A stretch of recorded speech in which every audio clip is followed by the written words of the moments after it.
into Life is a Sacred Journey. Every week, we bring a new perspective to aging and caregiving. Here is your host, Micheal Pope. Good morning, good afternoon, and good evening to all of you in the virtual neighborhood of Life is a Sacred Journey. It is my honor to be with you this morning. I am Micheal Pope, your host of Life is a Sacred Journey, and it's the Friday before Christmas. I still have one or two things to pick up, but I know exactly where I need to go to get them. And I'm just very excited to be with all of you this morning. I hope that you will have time with family and friends this Christmas season, and that 2023 will be a time of renewal and revitalization in your life. All of you who are new here at Life is a Sacred Journey, we are a podcast that meets every Friday at 8 a.m. here on Facebook Live, Instagram, Spotify, and all of those places, wherever you're picking us up. And we share a cup of coffee, tea, orange juice, whatever together, and we talk about life. We also share caregiver tips, and we bring people who have written incredible books and begun to really help all the rest of us get through caregiving and self-care and all of those things. And so it is a wonderful platform of a community filled with love, Love, and also information, a little bit of wisdom from people who are able to share wisdom with us when they come. Right now, we're at the end of the year, and so we are, you're getting my ponderings, which normally you only get, I think, once a month or thereabouts. And so we are pondering before the end of the year right now. We're pondering today adventure.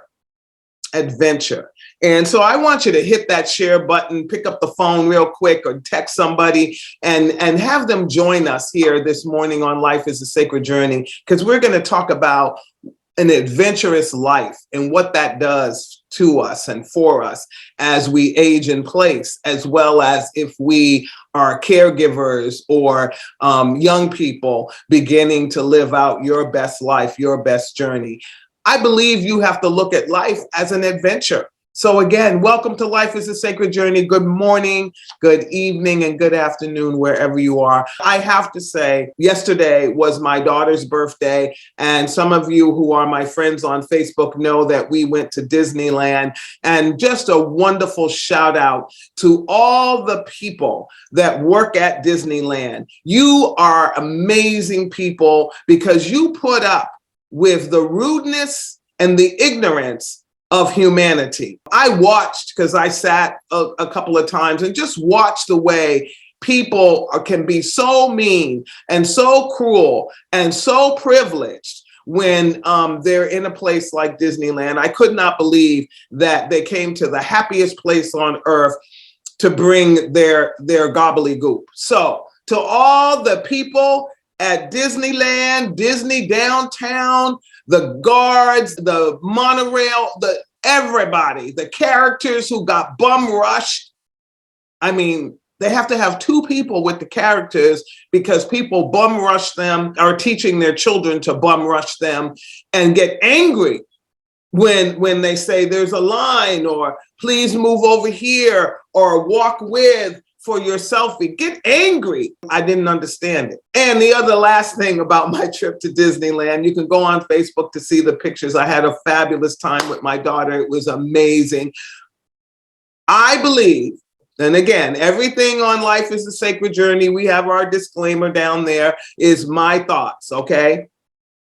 I understand that you want to take your children to Disneyland, but an infant will never remember Disneyland. A 2-year-old will never remember Disneyland. And the cost of Disneyland and the items that you purchase there are so off the hook. Capitalism is being taught way too young. And I saw little people breaking down in torment, tears, tiredness, being dragged around Disneyland like it is like a life, like they had better enjoy it.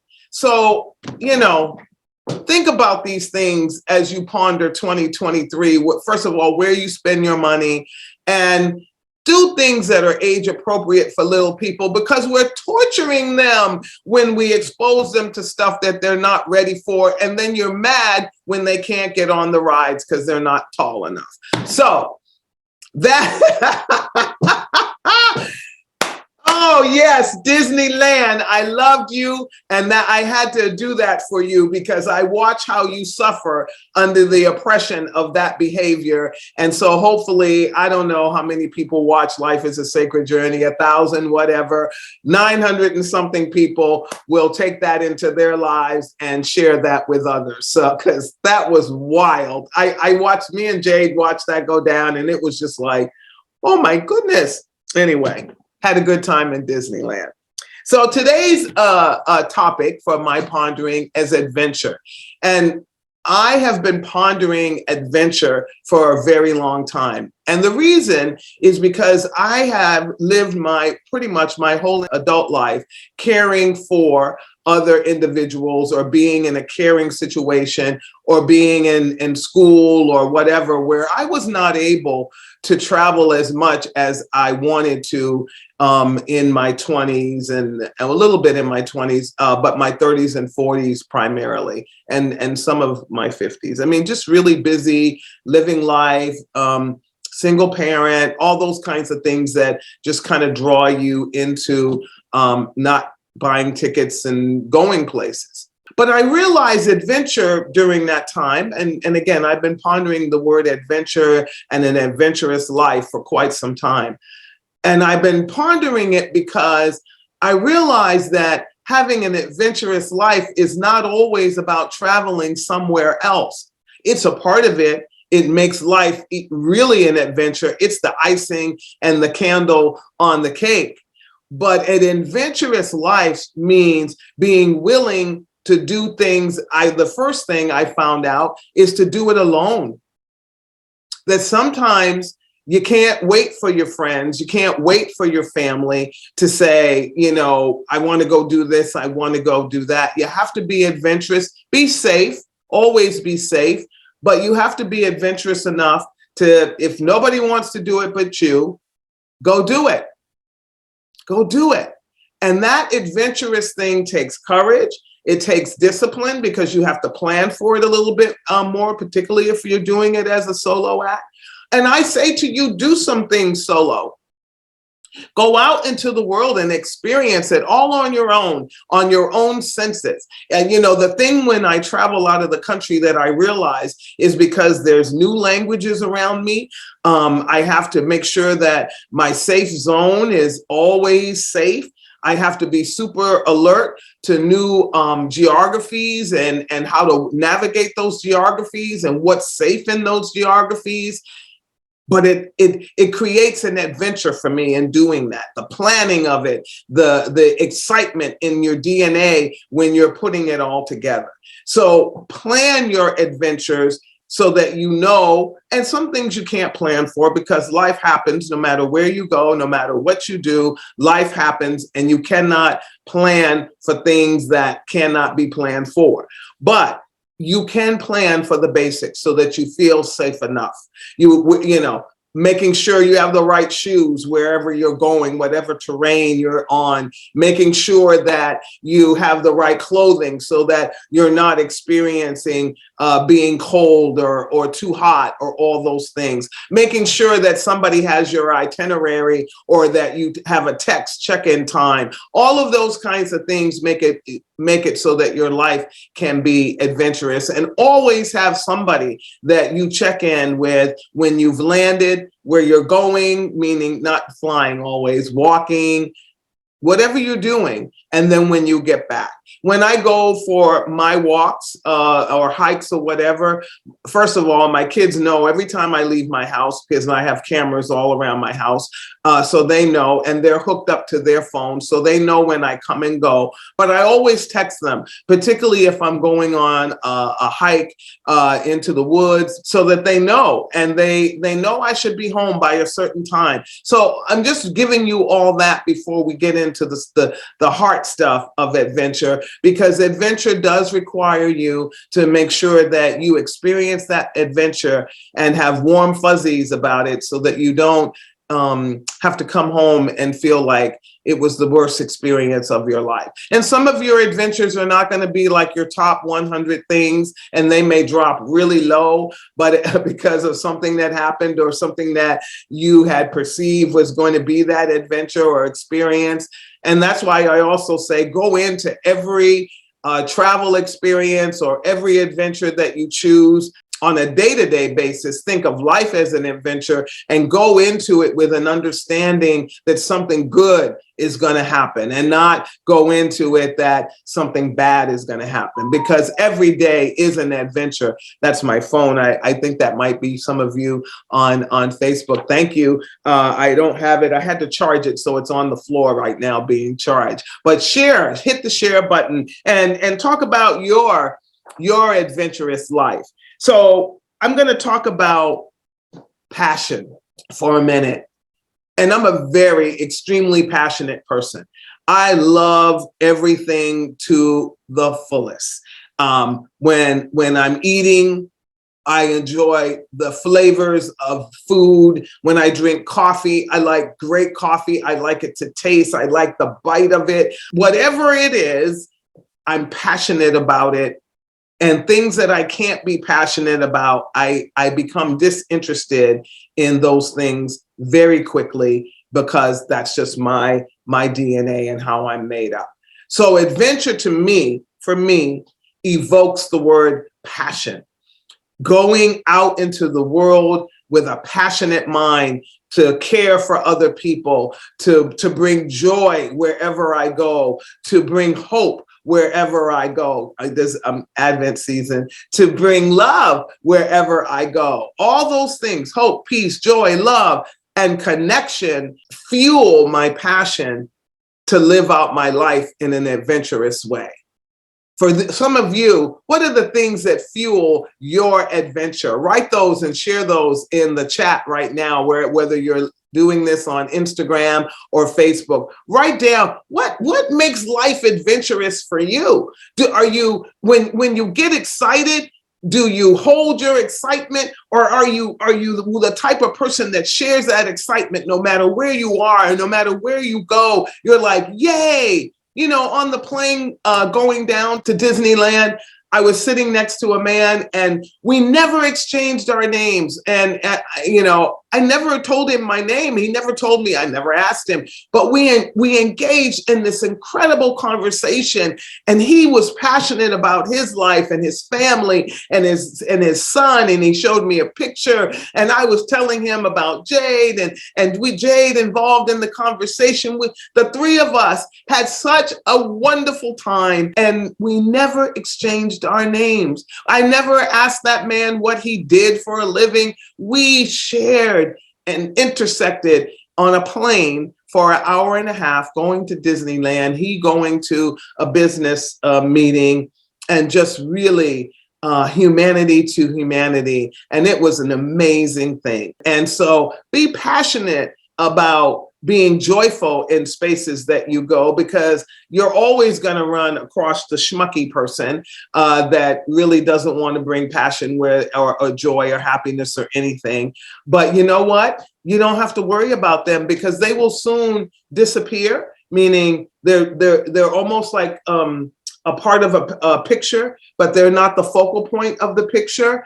Or your joy, passion, happiness, and all of that will rub off on them, and they'll realize, wait a minute, I might be missing out on something really important about my life, meaning the adventure of it, the joy of it, the love of it, the passion of it. And maybe you'll plant a tiny little mustard seed that will grow in them long after they have left your presence. That's being adventurous to me. Adventure means being inspiring, not only for others, but to find inspiration in your life. And a lot of people say, well, inspiration, what do you mean? Well, what inspires you? What makes you want to do things? Right now, my house is set up in a way where I have an easel with a beautiful watercolor paper on it. And I've got the water, I've got the brushes, I've got the watercolor palette thing there and the tubes of watercolor. It's set up so that whenever I want to sit down and do that, and it's in front of a beautiful window, and I'm going to sit down and paint. So it's set up to call me to that experience and to inspire me. I can't draw worth the lick. I can't. I know I can't. But you know what? I just might sit down there and create the next painting that will be in Momo or some museum. Who knows? Who knows? And who cares, really? All I know is that every time I walk by it, I think to myself, I'm going to sit down and I'm going to do that. Down the hall in the living room is a big piece of wood, and there's a Alice in Wonderland puzzle that I'm doing right now that is freaking hard. But it's sitting there, and there's weeks that I don't touch that puzzle because I'm too busy and I don't have a moment because I like to get into it. I either have a glass of wine or a cup of coffee, cup of tea, sit there in front of the fireplace. We have Save the Air Day, so I'm not doing that right now. And I work on that puzzle. And that puzzle, slowly but surely, is getting done. Last night, I worked on it for probably about an hour and a half. And I realized, oh, wow, I'm almost done. And I'm not setting any goals. It doesn't matter. I might be doing that puzzle way into 2023, but it inspires me when I'm sitting there doing. It helps me with my cognition. Doing puzzles is great for your cognition. It's fun. I'm watching something come to life. And, and one day it'll be done, and then I will put it back in the box and send it on. Share your puzzles. Once you're done with them, if you're not somebody who frames them or mats them, share them, pass them on to other people. Doing puzzles is a really good mind exercise, but be inspired about stuff. Find inspiration in things, even in your walk.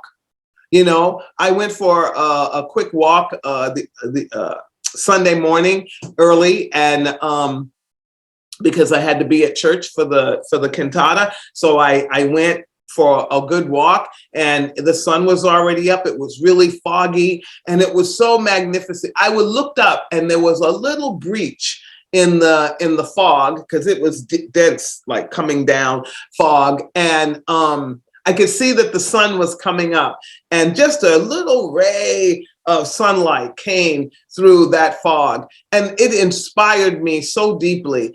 And the wonder of it, that the sun could break through the fog. And I live in metaphors and affirmations. They're dancing around in my heart and mind all the time. They inspire me and keep me moving.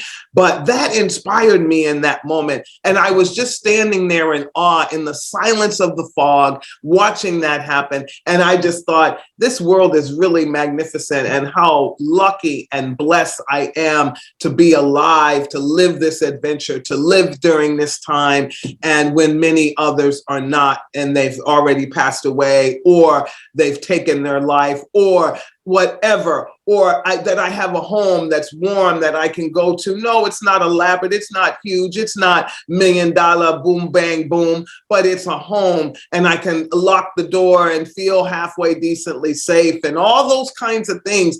I'm inspired by what many people feel is their right to have. I'm inspired that my life honors me by allowing me to have those things, enough food to eat, sometimes to the point that I eat too much.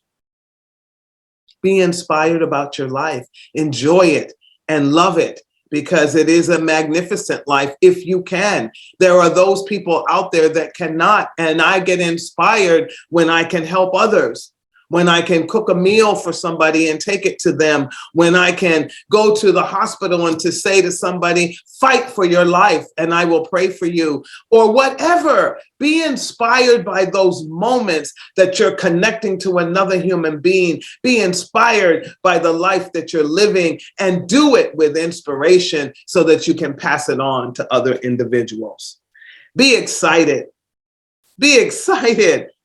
I'm always excited every Friday morning when I know that I'm coming here to Life is a Sacred Journey to be with you. I get excited when I go to the store or I order something online and it comes and the alarm goes off and I see it on my phone that it's being delivered, and I thank the thank you person, I thank the delivery person, and I'm like, I can't wait to get home. And it could be something as simple as vitamins.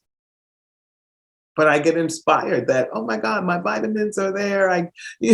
So, get excited about your life and know that excitement is fun. That's what one of the guard folks said to us as we were going through to Disneyland. He said, I can feel your love for each other was one thing that he said, and that you're excited to be here together. And we were totally masked down because we practiced COVID protocols the whole time we were there, but they could feel it because we were basking in the love that we have for each other, the respect that we have for each other, the womanhood that we were sharing together. All those things, we were creating a moment and we were creating a memory.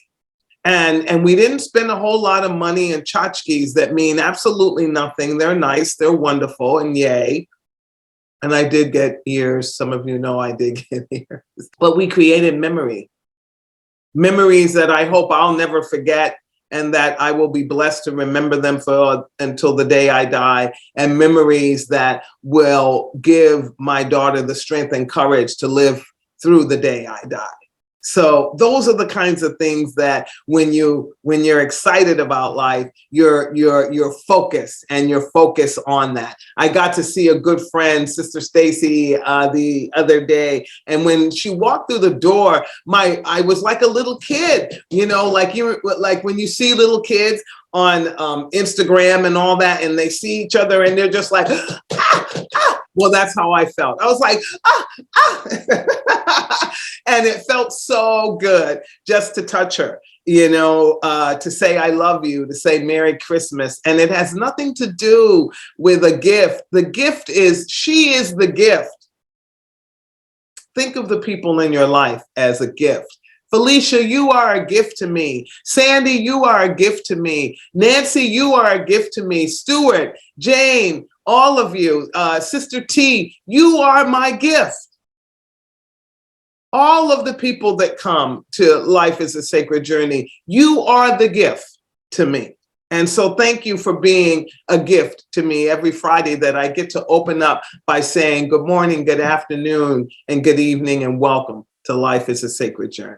I'm inspired by all of you. I get excited by all of you. When after this, because I can't multitask, so the phone is down here and you're up here, and so I don't see what you're writing right now. I see it later. So I can't wait. It's like opening a present or opening a new set of candy to look at. And so I just thank you. And I know I didn't say everybody's name, but I know you come, and I'm thankful. Okay, and just you kick up my adrenaline when I come and I see your names that you've been here.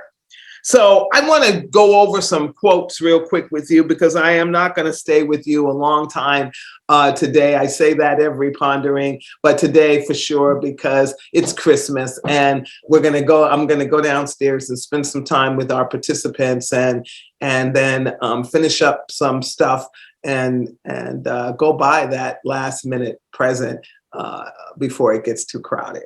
So a journey of 1,000 miles begins with a single step, from Tao.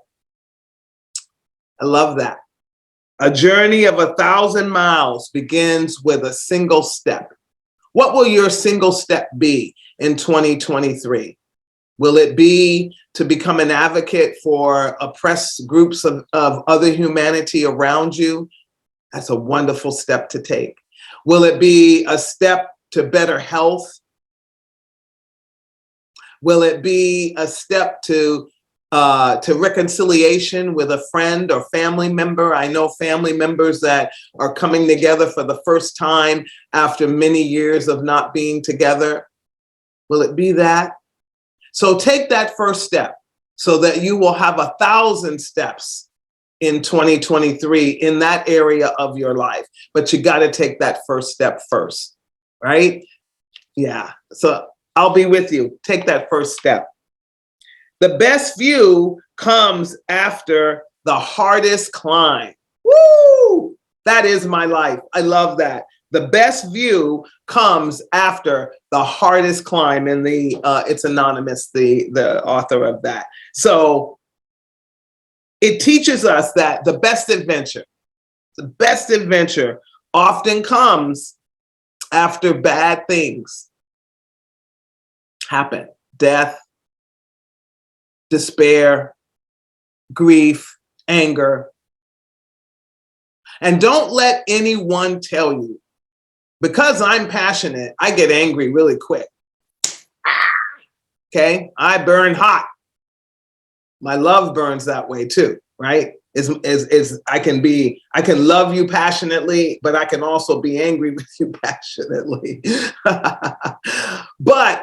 And I'm loyal like that. I'm loyal, passionately loyal. So it all comes and mixes up in that bubble, toil and trouble. But at the end of the day, when I've been sucker punched a lot in 2022 by grief and disloyalty and racism and genderism, just people lying to me to my face. I mean, and I'm knowing they're lying, all that. But after the hardest climb, I grew through those experiences because I learned how to go high. Thank you, Michelle Obama. I learned how to climb over the mountains of oppression and racism and genderism and all of those things. And I did it, I hope, with grace. And I smiled through it, even though those individuals that did these things thought that everything was okay between me and them. I just felt it wasn't important for me to say to them, you know, I'm really kind of done with you because you done hurt me for the last time. And what I've done is just love them away from me and given them permission to move off the lane of Micheal Pope. And it's okay, and it's grand, and it's wonderful, but I can't do it anymore. I will not anymore be around the people that make me make the hardest climb. I will love them. I will even be friendly with them, pray for them, meditate for kindness in their life, for joy in their life. But I can't any longer allow that teeter-totter space of neglect and anger to be a part of my existence. It'll shorten your lifespan. There's research that's been shown that when you are a person that lives in anger and unhappiness, your lifespan does get shortened. I'm not trying to do that. We have to push forward through all of these things and get to the other side, as this person said. The best view comes after the hardest climb. I'm looking through some really good windows right now, and the views are magnificent. I know the hardest climb, there's another mountain right around the corner that I may have to climb. But the view right here, right now, is magnificent. And I can't worry about the next mountain over the horizon. I will deal with that when it comes. So what's the view in your window right now? What do you see looking through the adventure window of your life? What do you see peeping out there saying, come on, I'm waiting on you? What do you see? Are you willing to share? Share that in the chat if you are. And this is, I think we have time for a couple more. If we were meant to stay in one place, we've had roots instead of feet. And that's from Rachel, and I believe it's pronounced Walchin. Rachel Walchin. If we were meant to stay in one place, we've had roots instead of feet. Trees have the roots, so that you can use them as your geography and your compass. But you have feet to go, to come, to be. Use your feet to walk into those places where you can bring the Advent, the Christmas message, joy, happiness, love, peace, joy, all those things, hope. Bring those with you all the time, wherever you go. Take them with you. Use them to refuel yourself and then give it away like the Care Bears to everybody else. Make the world a better place because you can. And it is our responsibility to do so. And whether you are doing something new, if you're one of those people that does affirmations and you're getting ready to make some for the next year, or not the affirmations, but resolutions for the next year, don't worry about it. Just do it. If it's an exercise plan, don't wait till next year. Start tomorrow. And if you only do it for 5 minutes, do it for 5 minutes. Who cares? Don't live under anybody else's criteria of what you should be doing. If you walk in place for 5 minutes and that's all you can do in a day, you've done something, and hooray for you, right? So just do it. Because in the end, you won't remember the times you spent in the office or mowing your lawn. And he says, climb that goddamn mountain. And that's Jack Kerouac. Because in the end, you won't remember the times you spent in the office or mowing your lawn. Climb that goddamn mountain is what he says. I'm not, I'm quoting Jack, Kerouac. And that's a good point. And I needed to read that because nobody's going to remember. I would hope that the legacy I leave here at ASAP would be something that will be forgotten. The legacy is not that I want people to walk around saying what I did here. The legacy will be that ASAP will still be here after I'm gone. And that's the legacy. And if they don't ever remember me, it won't matter. Because I'll know what seeds I planted. And that's all that does matter, right? So get out of your office. The lawn, it may be grown a little bit, but again, you may have the snooty neighbor that says something, whatever. If they live their life in lawnhood, then let them do that. You go take care of yourself. And the last one for today before I leave you is wherever you go, go with all your heart. And that's Confucius. Wherever you go, go with all your heart. Maybe that's going to be the way I'll close Life is a Sacred Journey in 2023. Confucius says, wherever you go, go with your whole, go, wherever you go, go with all your heart. I like that. You guys like that? Put a heart in the chat so that I know you do. So when we fully open our hearts and all the passion, love, and inspiration that it holds, we are unstoppable in all of our endeavors. With a heart wide open, there is no obstacle that cannot be overcome. Your heart lends itself to the travel of the universe, the travel of the world, the travel experiences that are not just about getting in a plane or a car, but the travel experiences of being a part of this great humanity in this time, right now, 2022, December 23rd at 8:35 a.m. So thank you.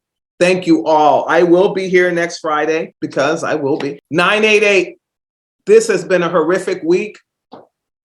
I know about 2 suicides that have occurred with young people that I know. And it's broken my heart. And it's not enough, somebody said, and oh my gosh, what a great statement. It's not enough to say that everything's going to be okay. And while we know it will be, if we can keep pushing forward, the hard times when you're already experiencing hard times happen a lot longer than we would like them to. But as a humanity, we need to really come together and stop this dishumane way in which we are treating each other.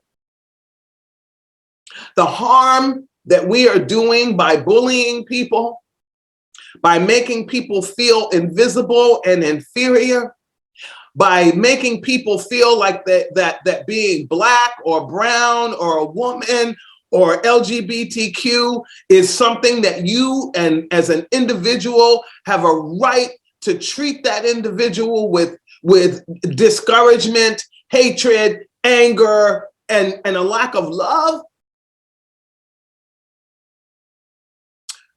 That is not how we're supposed to live.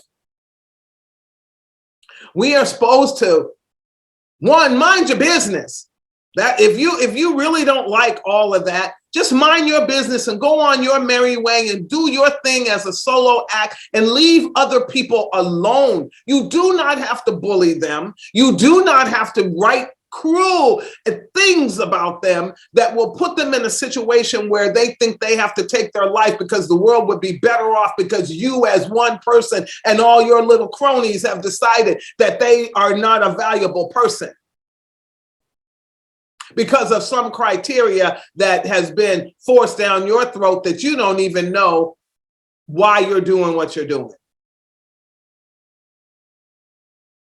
We've got to stop the madness. I don't know where my girlfriend is now that did that, I think in the 80s. Stop the madness. It was a weight program.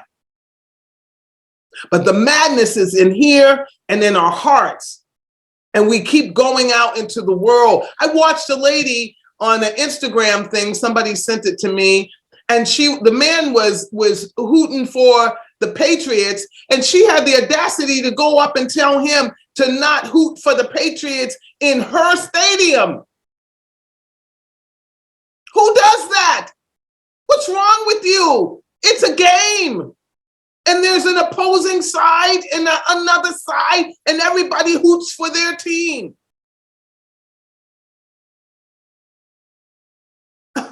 Why are we wasting time? Do you know how precious life is? It's because we're taking it for granted that we don't understand that you should not waste one moment being angry at another person, being mean to another person. If you had a heart attack and died after you did that cruel thing to that man in that stadium, that would have been your legacy of life, and that would have been your last moment on earth. Wow, that's how you want to live it. We got to stop the madness so that there's no need for a suicide hotline, that there's no need for us to worry about going to the mall because we will have helped people and helped them through their mental illness and walked with them and created a world where everybody felt like they had what they needed to survive as a human being. We got to stop playing. I ain't mad at you, UC Berkeley, so don't come after me. But I see the food that gets thrown away that the kids don't eat. And it gets thrown away in the trash when it could be boxed up and put out or given to homeless people that need food. I'm just saying. We got to think about what we're doing and where we're spending our money and stop putting Band-Aids on oppression. That's what it means to be passionate about life and adventurous. It means really being woke, not this newfangled wokeness where you're woke, but then you don't see, but being awake to the fact that whatever you feel that is good and wonderful should be shared, and everybody should have the ability to feel that way as well. So I thank you for coming to Life is a Sacred Journey. I hope that you have a wonderful Christmas, and Merry Christmas, Happy Hanukkah to all of my friends out there that celebrate the Hanukkah season.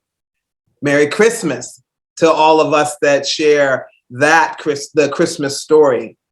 And happy holidays to those of you that are still out there saying that, it's not Christmas and it is happy holidays, but happy holidays to you. And because again, no judgment. Let's stop judging people. Let's just start living life together. Let's figure this doggone thing out. And if you need help, 988-988-988-988. And if you have a family member that loves you and would love to help you, a friend that would love to help you, run to their arms. Let them hug you and hold tight to you so that you make it through this second, this moment, this hour, this day, this month, this year, knowing that you are really, really not alone. So have a wonderful Christmas, everybody. I hope you get whatever you want under the Christmas tree. Get a little mistletoe, hug somebody, kiss somebody, and hug a tree, pet a dog, and pet a cat. And know that you are magnificently and wonderfully made. And the Christmas season is for you to share that with somebody that you don't know. All right. Have a great Friday. Have some eggnog on me. And Merry, Merry Christmas. Take care. Bye.